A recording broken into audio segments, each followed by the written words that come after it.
we were allowed to select from 4 different Nightfarers or classes during the Elden Ring Nightreign playtest. That is half of the supposed 8 that will be available at the game's launch. During my own time in the playtest, I was able to successfully complete a run at least once with each of the 4 Nightfarers, and so in this video we will be discussing each of their playstyles and how effective they are overall. As usual, useful timestamps can be found in the video description. Keep in mind that my ranking of each Nightfarer is based solely on my personal experience during the playtest and might change depending on buffs or nerfs that they receive prior to the game's full launch. That being said, the first Nightfarer we are going to discuss is also unfortunately my lowest ranked, and it's the Recluse. It's unfortunate because the Recluse is a really cool concept and is also the only Spellcaster Nightfarer that we had access to in the playtest. Her spells come mainly from the various wands and staffs that can be found throughout the duration of a run. This means that if you don't find a weapon with a powerful and useful spell, you're going to have a hard time making this class work well. This contrasts with melee-based classes like Wylder, where any 2 Greatswords will work in a pinch. Also, FP maintenance is a real issue, and you'll need to make sure that you are using her passive ability, Elemental Defense, in combination with her Magic Cocktail skill to keep up your available pool of FP so that you can keep casting spells. I wasn't sure exactly how this ability worked, but it seemed like you needed to use it right after casting a spell or right after an enemy died for it to recoup any FP. Because of this limitation, if you run out of FP while fighting a single tough foe, you may find it very difficult to get any FP at all, so that you can start dealing damage once more. As far as the Recluse's ultimate art, Soulblood Song goes, it marks a targeted enemy, and damage dealt to that enemy will result in FP and HP regen for as long as the mark is present. Party members also benefit from this, making it a great support skill.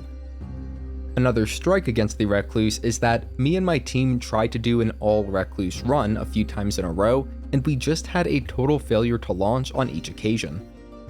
It wasn't until I had support from a Wylder and Duchess that I could actually get Recluse to sort of start working. Now, I will say that some spells like Magma Shot are extremely useful for getting downed allies back up off the ground.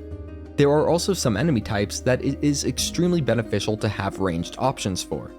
Also, once Recluse is able to get a decent kit going, she can be pretty good on the whole. It's just that it takes a lot of time or luck to do that. I also fully accept that Recluse is probably the highest skill Nightfarer that we had available, and that I was just not very good at playing it effectively. Perhaps we will see some really great Recluse mains when the game fully launches that will cause me to re-evaluate it. That aside, and for all the reasons mentioned, I'm placing Recluse in the C tier. Moving on, we have the Duchess. Her archetype is clearly dexterity based, and while she is not well suited to tanking hits, her passively enhanced attack and dodge speed allow her to avoid damage more easily than the other Nightfarers. I found her playstyle is well suited to using 2 daggers, 2 katanas with Rivers of Blood being an excellent endgame option, or with 1 katana and an upgraded wakizashi. Her character skill, Restage, has a low cooldown and summons an echo of the targeted enemy to deal a decent chunk of damage. Duchess's ultimate art, Finale, turns herself and nearby allies temporarily invisible, which can be great during particularly dangerous or aggressive phases of a boss fight. Duchess does seem to struggle a bit against foes with high armor ratings, such as the Draconic Tree Sentinel and Royal Cavalrymen group boss. However, against bosses that are not resilient against blood loss buildup, I found Duchess to be the best at putting out huge bursts of damage. All things considered, Duchess easily gets into the A tier, with just a few shortcomings holding her back from S tier placement. That being said, she is totally viable and a genuinely great choice if you enjoy a more fast-paced sort of playstyle. I'll just spoil it now, the last 2 Nightfarers are both S tier in my opinion, but they get that highest ranking for different reasons.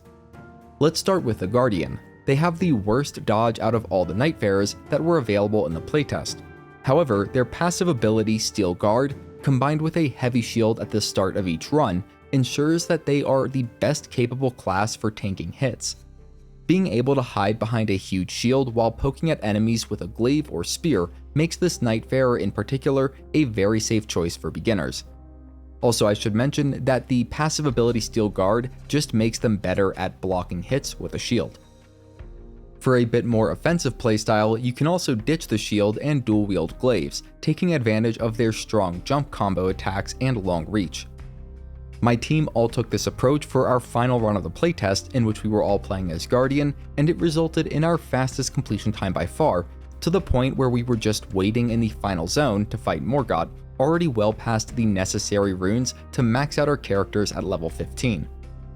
I think this was due in part to our familiarity with the run styles that we were allowed to playtest at that point. There were only 2 possible map layouts and starting points in the playtest, but I also think it was thanks to the Guardian class itself. While the Guardian's character skill Whirlwind doesn't seem to be particularly strong, it does have some uses as far as crowd control goes. The Guardian's ultimate art, on the other hand, Wings of Salvation, is extremely good at clearing large groups of adds and is even pretty strong in boss encounters to avoid high instances of damage. It has a relatively short cooldown compared to the other Nightfarer's ultimate arts, and when combined with buffs or sigils that speed up ultimate cooldown rate, it's very easy to have this ultimate online at nearly all times. The other reason why I think we were able to complete our full Guardian run so quickly is that the Guardian is just extremely tough, base tanking attacks from major bosses without even flinching. This allowed us to focus more on dealing damage, quickly defeating groups of enemies and bosses, and spend less time trying to avoid taking damage, which can really slow things down. Thanks to its combination of great damage capability, tankiness, and expeditious ultimate art, it's no wonder why Guardian is placed in the S tier of Nightfarers. That leaves us with the final Nightfarer from the playtest and my personal favorite, Wylder. While not quite as tough as the Guardian, Wylder can still stand up pretty well to enemy attacks, and compensates for it with the more effective basic dodge roll. If you enjoy a traditional Claymore or Colossal Weapon playstyle in your Souls games, then this will likely be the Nightfarer that you click most with. Wylder does best with 2 Greatswords in my opinion, with jump combo attacks being extremely devastating and inflicting high amounts of damage to poise. This is particularly useful against bosses, which are opened up to critical strikes upon having their poise broken. When running a full group of Wylders, it was almost comical how much time the different bosses spent being completely unable to do anything because they were staggered after having their poise broken. We should also mention Wylder's passive ability, Sixth Sense. It allows him to cheat death a single time when taking a lethal instance of damage. This ability has definitely saved my run on more than one occasion during the playtest. I also believe that I had it activate more than one time during a single run, which would mean that it can be refreshed. Though what specific circumstances refresh it, perhaps leveling up or even just resting at a site of grace, needs to be tested. All that said, there's no denying that this is an extremely useful passive from a practical perspective. Now let's talk about Wylder's Nightfarer skill, Clawshot, which is reminiscent of Scorpion's Flame Spear ability, dragging weaker enemies towards you. It does the opposite when used against larger foes and bosses, launching you towards them. This has to be timed carefully, as it does not provide an invulnerability window against any attacks that the enemy might be performing. Also, I was able to experiment with a sigil that allowed follow-up attacks with a Greatsword when using the Clawshot ability. It was a really cool animation that I had a lot of fun using, and it also gave the weapon used a temporary fire buff. The last thing I'll say about this skill is that it has a very short cooldown, allowing it to be used often.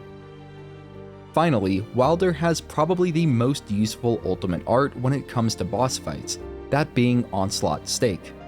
This powerful strike can be charged up to hit one or more nearby enemies with a powerful explosion that almost always results in breaking poise.